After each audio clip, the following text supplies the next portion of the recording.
You think the number in your bank account means something. You think it protects you.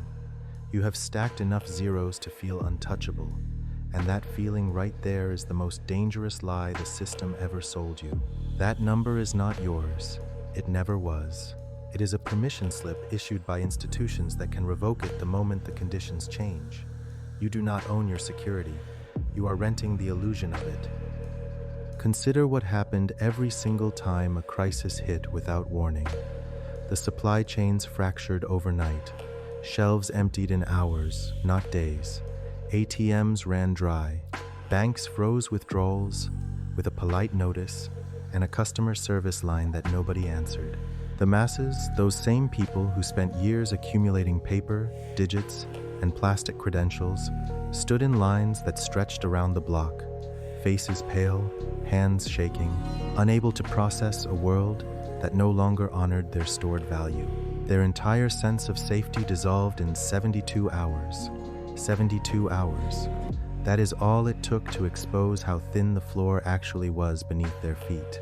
And here is the part nobody wants to say aloud. The system was never designed to protect you.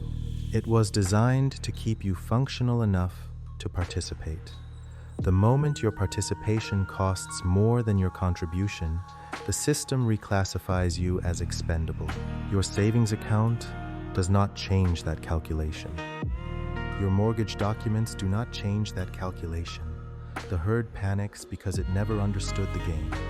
It was taught to collect points in a game it was never meant to win. There is exactly one asset that no government can freeze, no market crash can devalue, and no institution can repossess. It is not gold. It is not land deeds.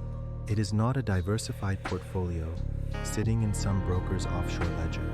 It is the precise, ruthless, battle-tested capability locked inside your skull and the absolute psychological stillness that allows you to deploy it without flinching when everything around you is burning. Call it internal sovereignty, call it indestructible competence, call it whatever you want. The label is irrelevant. What matters is the mechanics of why it cannot be destroyed, and why every other form of value you have been conditioned to chase is, at its core, contingent on someone else's willingness to honor it. Think carefully about that word, contingent. Your money is contingent on the bank staying open. Your reputation is contingent on the social consensus that currently validates it.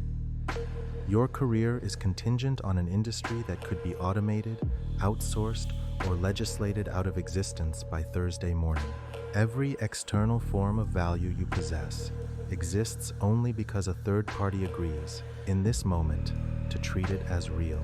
The second that agreement collapses, so does the value. This is not pessimism.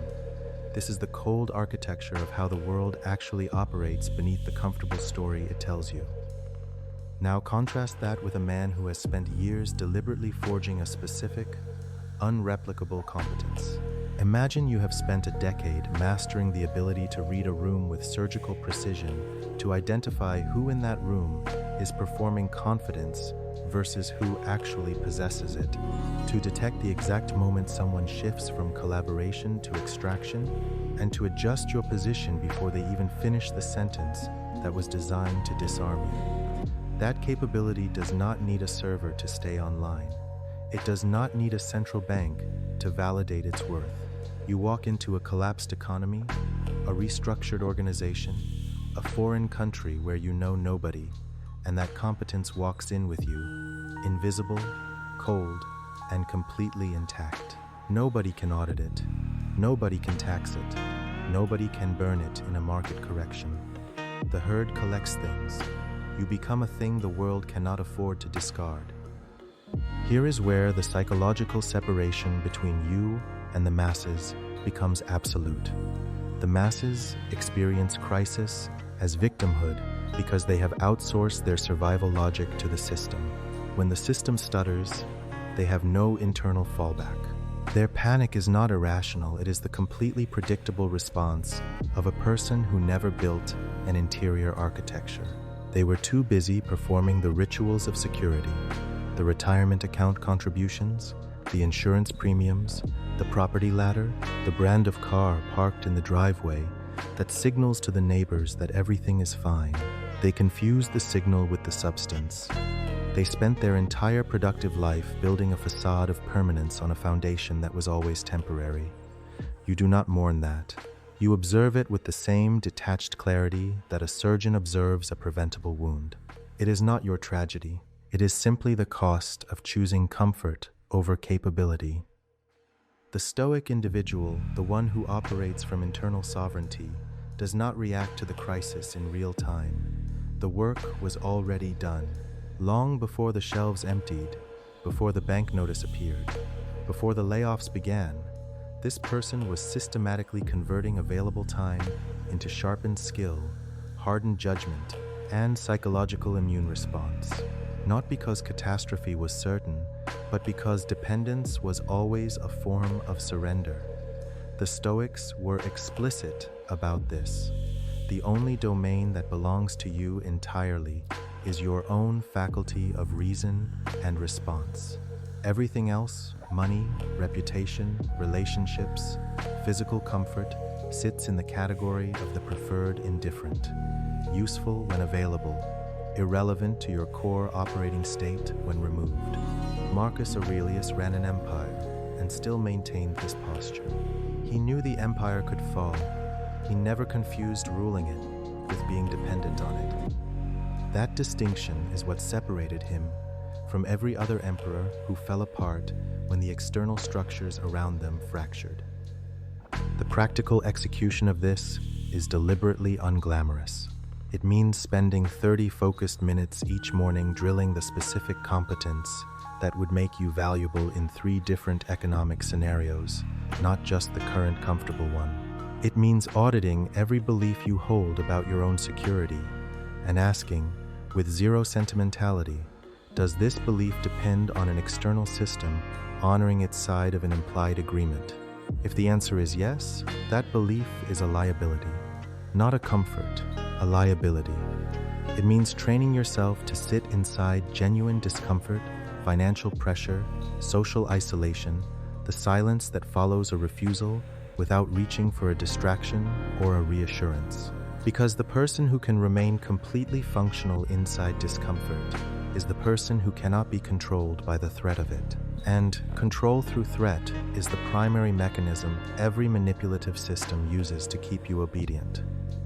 Strip the threat of its power by stripping your dependence on the thing being threatened. What remains is a version of yourself that operates like a closed system, self-referencing, self-sustaining, and immune to the leverage points everyone else leaves exposed. Stop auditing your bank balance tonight. Audit your capabilities instead. Sit in a room with no phone and no noise and ask yourself one question with ruthless honesty. If every external support structure disappeared by Monday morning, what can you actually do? Not what credentials you hold, not what network you could call. What can you personally execute without permission, without infrastructure, without anyone's validation? If the answer is thin, then you already understand what the real emergency is, and it has nothing to do with the economy. It has everything to do with the years you spent accumulating the appearance of value instead of the substance of it. The work begins now, not when the crisis arrives, because by the time the crisis arrives, the window for building internal sovereignty has already closed. You do not train for competence in the middle of a war. You arrive at the war already trained. That is the only preparation that was ever real. And if you think the psychological mechanics of control and detachment end here, you are not even close to the full picture. There is a darker layer beneath this one. Go find it.